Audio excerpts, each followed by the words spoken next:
नमस्कार मित्रांनो, जर तुम्हाला सुद्धा मोदी आवास घरकुल योजनेचा लाभ घ्यायचा असेल तर काही कागदपत्रे तुमच्याजवळ असणे आवश्यक आहे।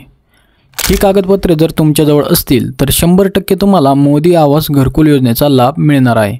तर यासाठी कोणकोणती कागदपत्रे तुमच्याजवळ असणे आवश्यक आहे, तसेच मोदी आवास घरकुल योजनेचा कोणाला लाभ मिळणार आहे आणि मोदी आवास योजनेअंतर्गत पात्र लाभार्थ्यांना किती लाभ मिळणार आहे याबद्दलची संपूर्ण माहिती आपण आजच्या या व्हिडिओच्या माध्यमातून जाणून घेणार आहोत। त्यामुळे आजचा हा व्हिडिओ स्किप न करता शेवटपर्यंत नक्की पहा। तसेच तुम्ही या चॅनलवर पहिल्यांदाच आला असाल तर या चॅनलला नक्की सबस्क्राइब करून ठेवा। या चॅनलवर सरकारच्या नवनवीन योजनांबद्दल सविस्तर माहिती दिली जाते। चला तर मग आजचा हा व्हिडिओ सुरू करूयात। तर मित्रांनो, मोदी आवास घरकुल योजनेअंतर्गत महाराष्ट्राला 20 लाख घरे मंजूर झालेली आहेत। यामध्ये जर तुम्ही बघितलं तर यात 13,29,678 नवीन घरे आहेत आणि जे काही मागील घरे आहेत 6,37,089 या घरांचा विस्तार होणार आहे।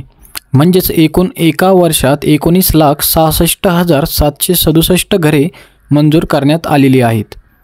तर आता जाणून घेऊयात की या योजनेचा लाभ कोणाला मिळणार आहे आणि किती अनुदान या योजनेअंतर्गत पात्र लाभार्थ्यांना मिळणार आहे, तसेच या योजनेसाठी पात्रता निकष काय आहेत याबद्दलची संपूर्ण माहिती आपण या ठिकाणी सांगणार आहोत। त्यामुळे आजचा हा व्हिडिओ शेवटपर्यंत नक्की पहा। तर येथे आपण प्रधानमंत्री आवास योजना या योजनेबद्दल आजच्या या व्हिडिओच्या माध्यमातून थोडक्यात माहिती जाणून घेऊयात। तर येथे पाहू शकता, तर ग्रामविकास विभाग यामध्ये प्रति लाभार्थी दिलं जाणारं जे अनुदान आहे ते आपण इथे समजून घेऊयात। तर ग्रामीण भागातील लाभार्थ्यांना 1,20,000 रुपयांपर्यंत अनुदान मिळणार आहे। तसेच डोंगरी भागातील पात्र लाभार्थ्यांना 1,30,000 रुपयांपर्यंत अनुदान दिले जाणार आहे। तसेच या ठिकाणी मुख्यमंत्र्यांनी माहिती दिली आहे की हे अनुदान लवकरच वाढवण्यात येणार आहे, म्हणजे यात आणखी वाढ करण्यात येणार आहे। तसेच सदर लाभार्थी निवडीचा जो अधिकार आहे तो जे आपल्या गावाची ग्रामसभा होते त्या ग्रामसभेत हा अधिकार देण्यात आलेला आहे। आता या योजनेसाठी निवड प्रक्रिया कशी असणार ते आपण इथे जाणून घेऊयात। तर इथं पाहू शकता, सामाजिक आर्थिक जात सर्वेक्षण सन 2011 मधून उपलब्ध झालेल्या प्राधान्यक्रम यादी जनरेटेड प्रायोरिटी लिस्टची माहिती आणि आवास सॉफ्टवर उपलब्ध आहे। या सदर याद्या ग्रामसभेपुढे ठेवून त्यातून पात्र लाभार्थ्यांची निवड करण्यात येते।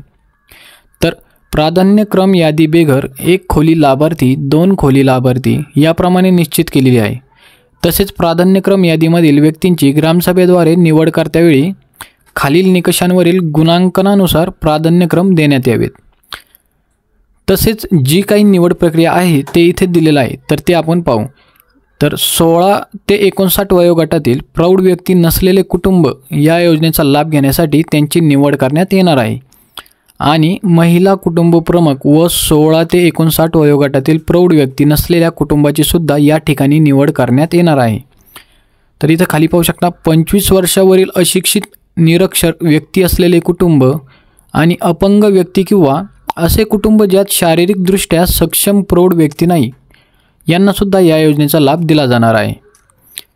आणि इथे पाहू शकता, भूमिहीन कुटुंब ज्यांची उत्पन्न स्रोत मोलमजुरी आहे अशा व्यक्तींची सुद्धा या योजनेत निवड करण्यात येणार आहे।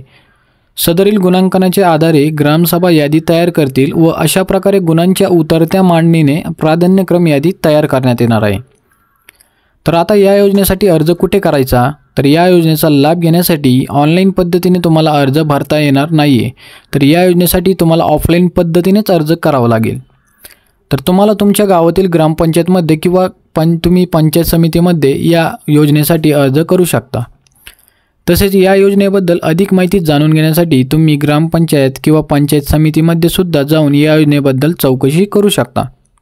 तर अर्ज करण्यासाठी कागदपत्रे कोणकोणती द्यावी लागतील ते आपण या ठिकाणी जाणून घेऊयात।